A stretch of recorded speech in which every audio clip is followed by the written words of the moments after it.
Racionamento. O governo segue sem previsão para o fim do rodízio e fala em uso do volume morto caso obras de captação não fiquem prontas em 3 meses. Superfaturamento. Justiça manda consórcio que construiu uma nega-rincha pagar 10 milhões de reais à Nova Cap. Temer denunciado. Cabe à Câmara agora decidir se aceita ou não que o presidente da República seja investigado por corrupção.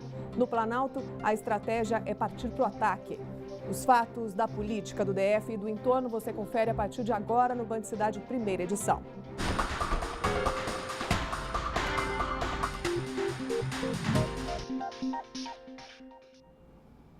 Olá, boa tarde.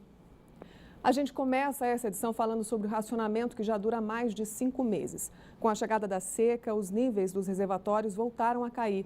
Nada alarmante por enquanto, pouco menos de 50% da capacidade. Mesmo assim, o governo não descarta o uso do volume morto. Veja na reportagem de Rodrigo Nunes. De acordo com a DASA, o reservatório de Santa Maria pode chegar a 22% da capacidade em novembro, o menor percentual da história. Elaboramos uma curva de simulação, né?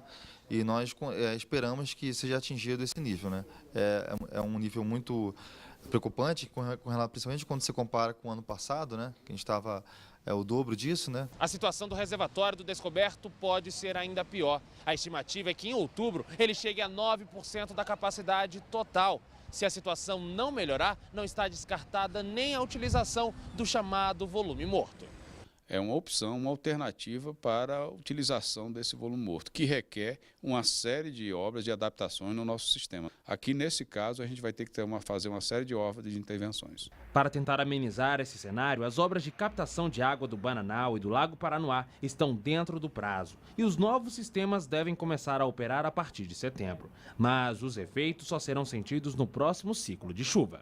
Nós vamos ter que enfrentar essa temporada de seca, que começou agora recentemente, com o volume de água reservada, que a gente conseguiu reservar ao longo do último período de chuva.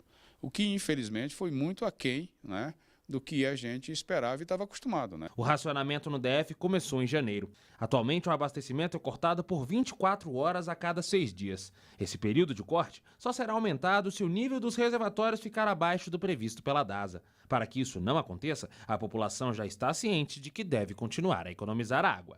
A gente tem que economizar, né, cara? Tem que fazer tudo para gastar menos, gastar só no limite certo mesmo, só o necessário, viu? Economizar sempre, sempre, sempre. Vamos à lista das regiões sem água hoje. Lago Norte, Varjão, Granja do Torto e condomínios do Jardim Botânico. Os moradores de Ceilândia Oeste, Recanto das Emas e Riacho Fundo 2 também estão no rodízio. E essa situação não tem nem previsão para acabar, né, Cláudio Humberto? Pois é, só se agrava, né? Olha, a gente tem que continuar mesmo economizando água, porque a sede desse povo aí da CAESB e da DASA é imparável, inesgotável, né? Esse papo aí do volume morto é terrorismo puro, né? O volume morto só se dá quando o reservatório chega abaixo dos 9%, está à volta de 50%.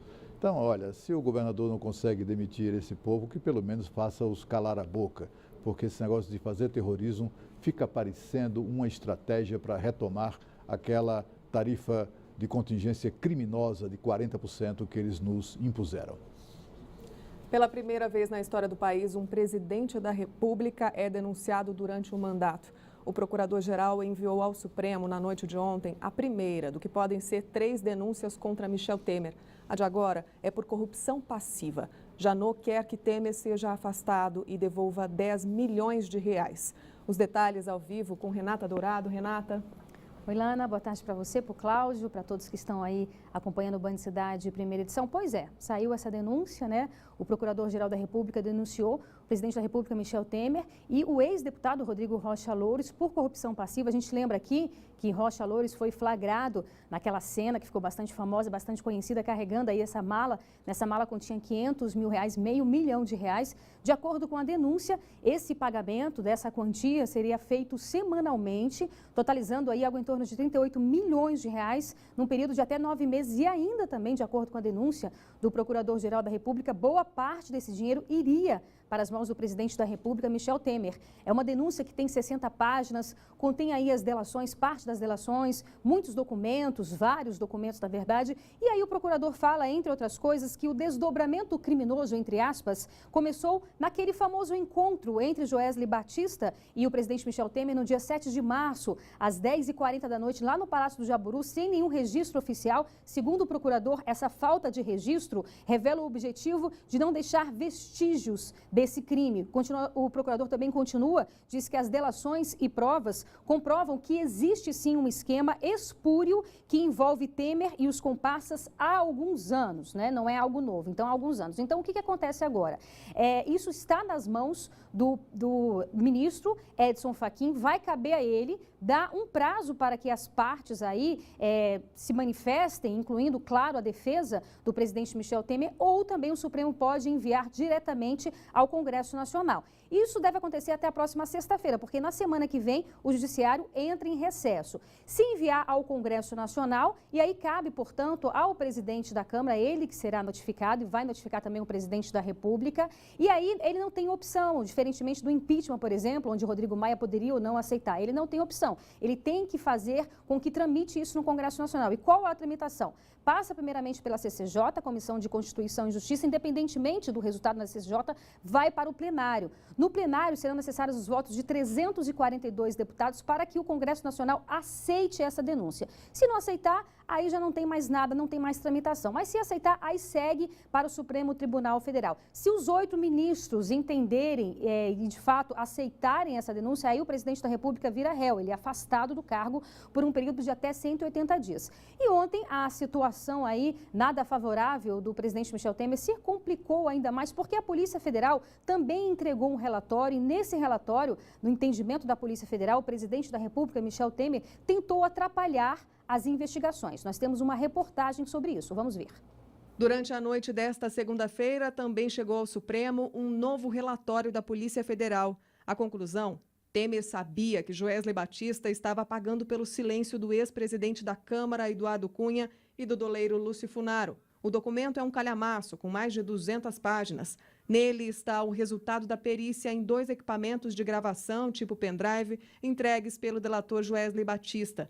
O empresário gravou a conversa com o presidente Temer no dia 7 de março, no Palácio Jaburu, em Brasília. O laudo da Polícia Científica Nacional conclui que, apesar das descontinuidades nas gravações, não foram encontrados sinais de adulteração.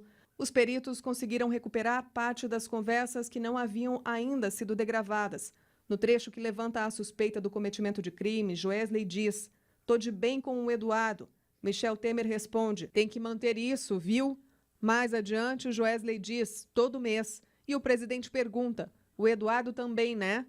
"Também", responde Joesley. Os peritos entendem que esse trecho indica que Temer teve ciência dos pagamentos mensais de suborno a Lúcio Funaro, uma vez que, ao ouvir Joesley contar sobre a propina paga todo mês, Temer perguntou em tom de confirmação: "O Eduardo também, né?" Ao final, os policiais concluíram que o presidente da República tentou embaraçar as investigações, infração penal praticada por organização criminosa, na medida em que incentivou a manutenção de pagamentos ilegítimos.